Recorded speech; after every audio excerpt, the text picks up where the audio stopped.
What is up, guys? Welcome back to another video of the Fútbol es Vida channel.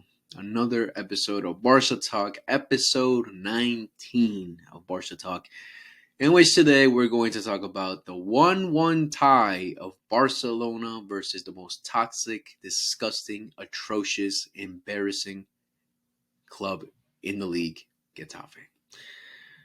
Man. What a disappointment. Disappointment is the most nicest way I can say it. Disappointing match for Barcelona. Oh man, that shit pissed me off. It pissed me off for sure. Pissed me off for sure. I've just learned so far throughout life that you got to keep your emotions in check. Because if you don't, then you can literally punch a baby if you see it on sight. But yeah, let's talk about the game. Barcelona tie, go away to Getafe, and they tie 1-1.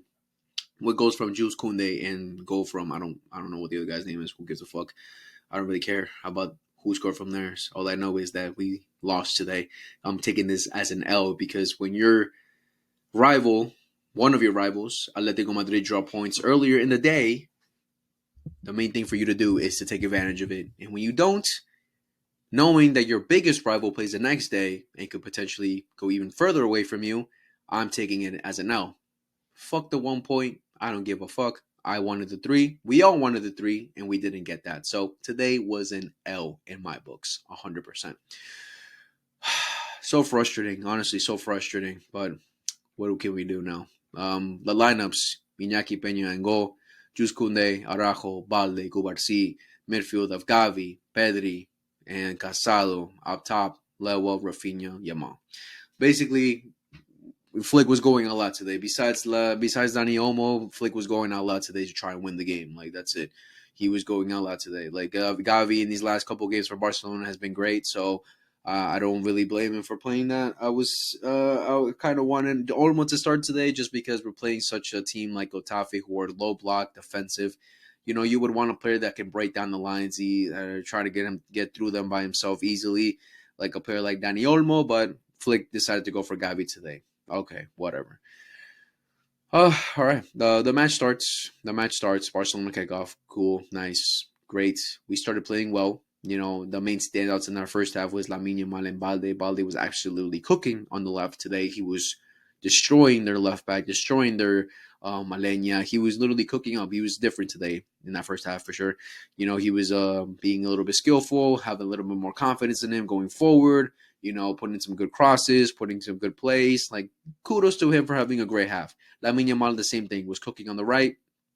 But I would say that we didn't give Lamine Yamal enough of the ball in that first half compared to the amount of times Balde got the ball in that first half. But again, whatever. But Balde was doing good either way. Pedri gets the ball. Let's talk about the first goal. Pedri gets the ball. Amazing, beautiful pass to Jules Koundé. Beautiful pass. Jules Koundé, a great run too, in between the lines, gets behind the defenders, takes the shot, gets blocked. The goalkeeper doesn't handle the ball right, and boom, Koundé gets the second shot and goal for Barcelona. Nice. Early on in the match too. Good. This is something that we need to see. This is something that we want when we're playing, especially when we're playing against the likes of Getafe, because Getafe is a team that you don't want to, take too long in scoring a goal because Getafe, if they're playing a big team, this was the first time a top 5 team actually played Getafe away at their stadium. So obviously they're going to want to put up a performance in front of their fans. And when you're playing the likes of Getafe on their manager, Barca whatever the hell, they're they're going to do whatever they want, whatever they can to get the point or try to get the win. So they're not going to want to disappoint in front of the fans. So Getafe is a team that you definitely don't want to take your time in trying to get a goal because eventually they're going to be like, all right, we're still tied. Okay, we can take the point. It doesn't matter, especially if you're playing the likes of Barcelona where you're not going to hold on to the ball. You're not going to dominate them. So they're going to do whatever possible to get the win or get a tie like they did today. So scoring early on in the match for them was good. The whole first half was honestly all us. Like, we were completely all over them. We were better than them. The main clear chances that we had was when Rafinha got the ball. When who was it? Lamine puts in the ball for Rafinha. Rafinha misses the header, something that he should be scoring. I really don't understand how he missed that chance from that close on. Like, he had an open header and he hits it out.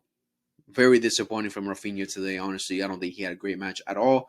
because he had the main clear chances in this match. Like the chances in the first half was that header. The second half when he had another beautiful cross from Lamine Yamal and he hits it out. Okay, you could say the bounce maybe had affected it and made it a little bit more difficult, but again, the likes of how Rafinha's been playing this season, you expect him to score that kind of goal. Ah, man, very frustrating game from him, and honestly, like he kind of cost us the match today. I can't lie. I can't lie. He kind of cost us the match today because he had the two clearest chances that we had this game, and he didn't take them. Whatever. Not whatever.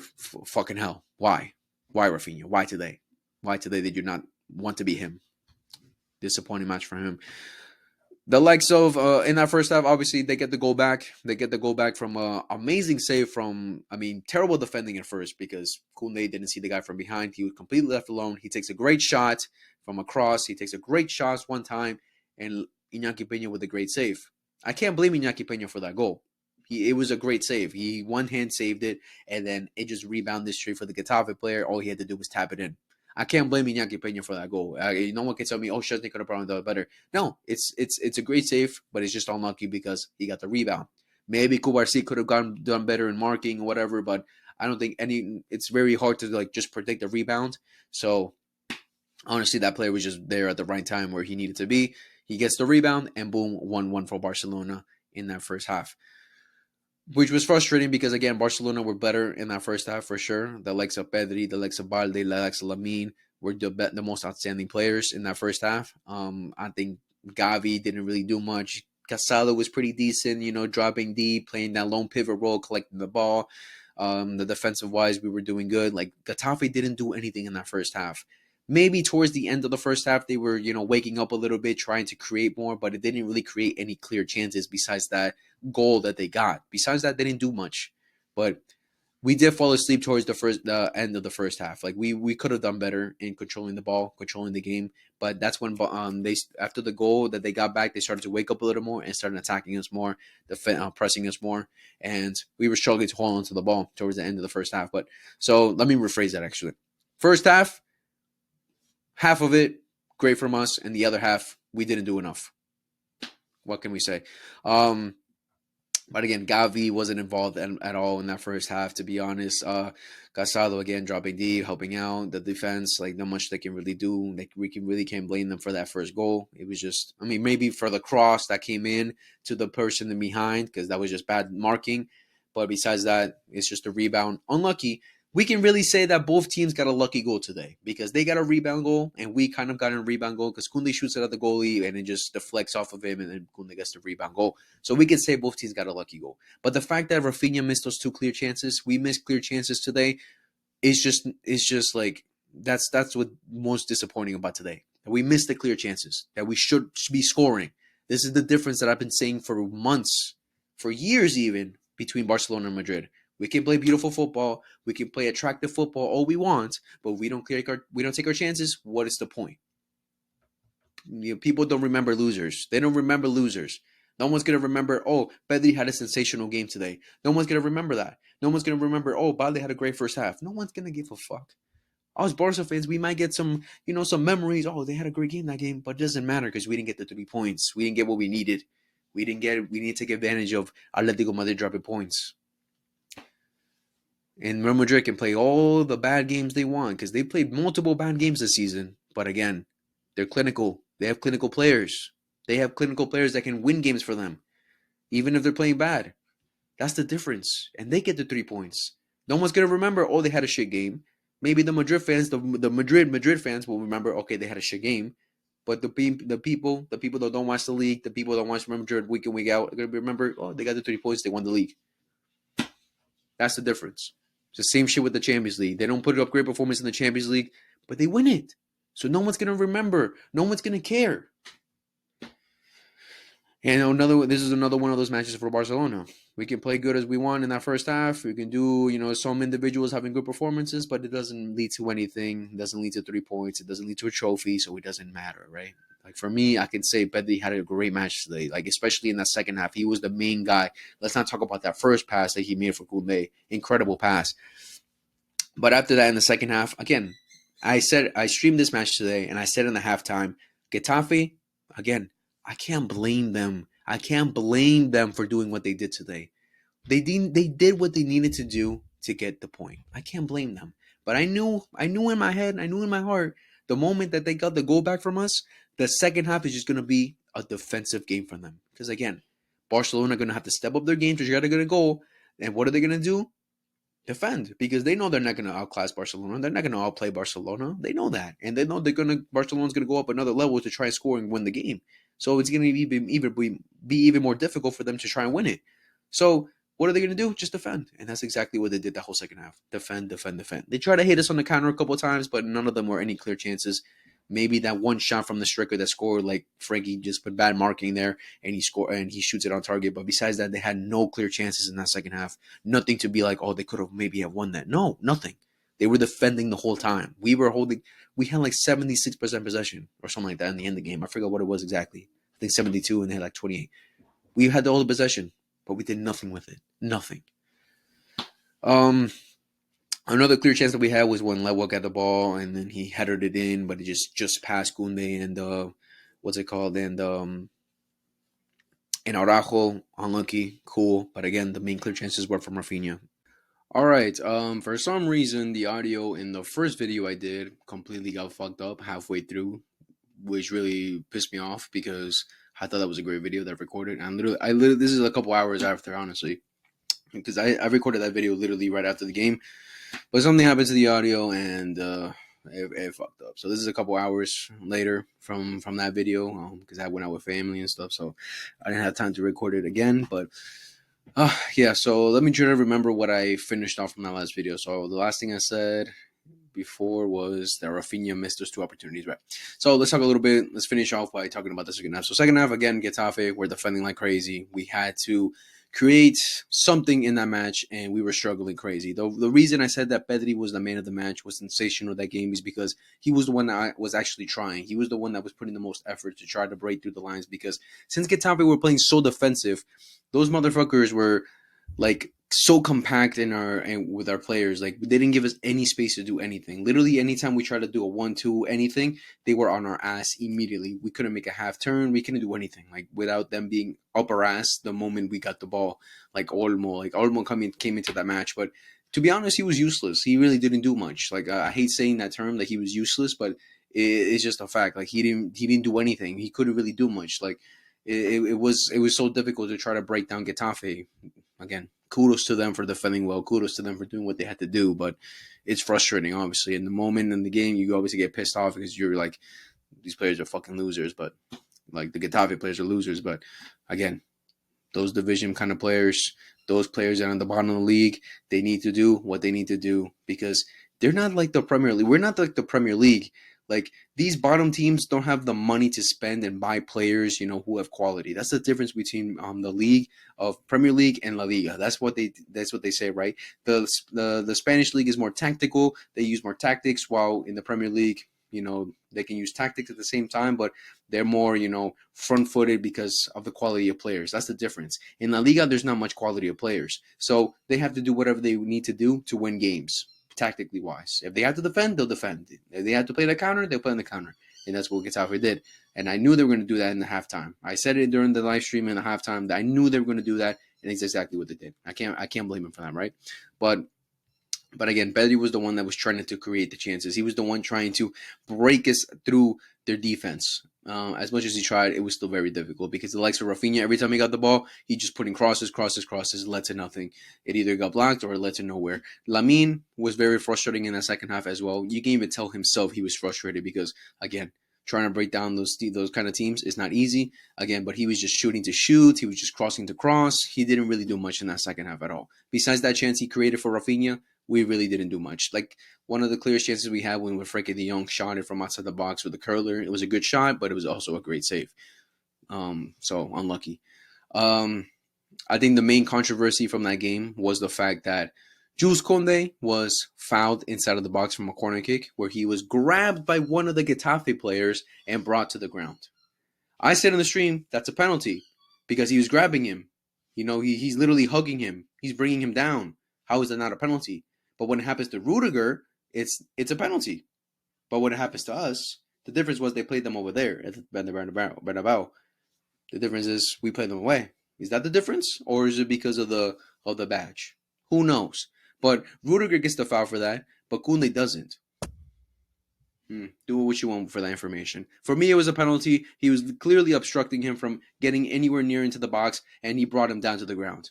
But again, we can't blame the loss because again, I'm considering it a loss. We can't blame this loss on one opportunity that could have happened, right? No, it's the fact that we didn't score the chances that we created, Rafinha, aka Rafinha's main chances, and two, we didn't do enough to win the game. That's it. That's what it led to, all in all. Again, Ferran Torres came into the game, didn't do anything. Frankie, like the substitution of Frankie and Casado was a bit confusing to me. I don't know if I think it was just a tactical change or if it was like a knock from Casado. I don't know what happened there, but because I didn't really think Casado had a bad game, but who knows? What Flake was thinking there. But Frankie, when he came in, he wasn't bad either. But at the same time, he was. You can see that his defensive awareness and his defensive ability is kind of weak compared to the likes of Casado, because there were times where they got through Frankie, and I'm like, wow, because they could have hit us on the counter if they had better players up top. But again, Getafe didn't do anything in the second half. It was just all us, but we didn't do anything either. But so that's just the end of the game. Lewa again, completely. I hate to say the term, but useless, because again, he's playing with such a compact back four, back five, compact midfield of Getafe. They're not going to give him any space to do anything. And I've said multiple times in multiple videos, Lewandowski's not going to do anything for you unless the whole team is playing well. Like, he needs to have service, and he barely got any service in that game. Besides the one that he put in for Araujo and Kunde that just went over them. But besides that, nothing else. But man, disappointing game. I'm trying to remember if anything else happened in that second half. If we had any other clear chance. I think I pretty much covered the little we did. We tried some 1-2s, we tried some plays, but again, nothing was working for us. Getafe were just defending very well, and they were just on our asses every second for the ball. So every time we try to do something, so kudos to them for doing what they needed to do. Fuck them, and fuck that dickhead who came in during the last final minutes of extra time. It was a tactical plan from the manager, because he knows he's probably a shithouser during training. He probably knows he's a dickhead in general. So he brought that motherfucker in. Everyone knows who I'm talking about. Everyone knows who I'm talking about. He brought that motherfucker in just to put just to shithouser our players, because I can't lie, he got into Bali's head. He pissed Bali off, because for some reason when Bali shot it out the box, like he just shot it over the bar, he went into Bali's face and started celebrating like a dickhead for some reason, like he did something that game, like he played more than 10 minutes that game, like he was important or something. Yeah, okay, dickhead. But and then Bali like touched him in the face, and people were saying, why did he get a red card like Vinny? Well, he just touched him, he didn't slap him. Like, people were saying, like, oh, he slapped him. No, and I even saw some tweets of people. The ESPN said, oh, they slapped him. He slapped him. I'm like, no, he touched him in the face, and that little bitch fell to the ground. And then he started shithousing him even more, getting Balde tight, and then even got Rafinha tight. Rafinha pushed him to the ground. Man, fuck that guy, bro. Just another one of those players that are not gonna do much for their career, right? Because that's what they do. But yeah, fuck that guy. But yeah, game ends 1-1, loss, drop points. What else can we say? Very disappointing match. Very, very disappointing match, but what can we do? Now we have to hope and pray that Madrid drop points tomorrow somehow against Las Palmas, and hope that we continue trying to win our games, because, again, there's still a lot more games to go, but we can't be dropping points this much. It's just unacceptable, but we got to learn from this. We got to learn from these things. So yeah, that was the game. That was enough for the game. Any Barca news that came out today? There was like two main ones that I saw from today. Was one, Ansu Fati. I think this was his third time or fourth time not being involved in the squad. I don't think he was involved for Athletic Club, right? For the Supercopa. For Athletic Club, I don't even think he was part of. Was he part of Barbosa? I don't remember. But let's say 3 games in a row he hasn't been part of the squad list in general. Against Real Madrid in the final, against Celta Vigo, and today against not Celta Vigo, I'm sorry, against Real Madrid, against Real Betis, and today against Getafe. He wasn't involved in the squad, so it's pretty clear that that Hansi Flick and the board, they clearly are pushing for him to come to leave the club. Which again, I've expressed my feelings about Ansu Fati. I think it's just done for him. He's just not showing the level to play for Barcelona, and nowhere can he fit in the squad right now with the likes of the other players stepping up. So I think for him it's completely over. I saw news that he doesn't want to be loaned down either. Like, so if he were to leave the club, it had to be in a complete transfer, which again, I think it should be done, because if you're not involved in these last three squad lists, and apparently you're healthy, you're fit right now, it just shows that you're just not for Barcelona, bro. You just have to move on, and especially the wages that he's collecting. I'm pretty sure he's like the third or second most highest paid in the squad. Comparing, like, considering how he's on offering anything for us, like, and it's not even a thing of Hansi Flick not trusting him. It's the fact that when he had trusted him in this so far this season, he didn't do anything. And the fact that he just consistently gets injured during training and stuff, it just shows that it's not worth investing in this guy anymore. So I'm sorry. For me, it's just Ansu Fati has to leave. Hopefully, they find a solution, because I'm guessing he's eager to play. It's either two things are going to happen with Ansu Fati this January, or even this January. Either he realizes Barcelona don't want him anymore, and he makes a move somewhere else, whatever club wants to sign him. Or two, he's gonna be like, all right, they don't want me, fine, but I'm still gonna collect my money. Just wait out his contract. Who knows? I just know if he does if the second thing, Barcelona fans aren't going to be happy. That's all I know. So we'll see what happens with Ansu Fati. But the other news is Barcelona apparently want to get rid of Ansu Fati to bring in Marcus Rashford. The fuck? All right, Marcus Rashford for Barcelona. What are my opinions on that? Nope, nope, nope, nope, nope. Don't do it. Nope, nope, nope, nope, nope. Don't bring him to Barcelona. Do not bring him to Barcelona. Please do not bring him to Barcelona. I'm sorry. He's just very inconsistent. His attitude on the pitch, the things that happened with him outside the pitch too. I just don't want that at my club, to be honest. Like, the main thing again, inconsistency. We've seen Rashford have some good seasons, but we also seen him have bad seasons. 2 seasons ago against us in the Europa League, where he scored a goal and shit, and I think he scored like 30 goals that season. Boom, great season under Ten Hag, great, beautiful. And then the season after, complete shit. This season, complete shit. So I'm sorry, like, he's so inconsistent. Like, I'm not going for a player that one season is playing good, and then the next three he plays bad. Come on, bro. There's no point in that. And if you can't do it in the Premier League, which is, to be honest, it's easier to score there than in the Liga, what makes you think he's going to perform in the Liga? Hansi Flick, of course, has gotten the best out of players like Lamine, like Rafinha, like Asado. Great. He's a great man manager to get the best out of players. But I'm sorry, I just don't think he's going to get it for Rashford. I don't think with Rashford is going to work.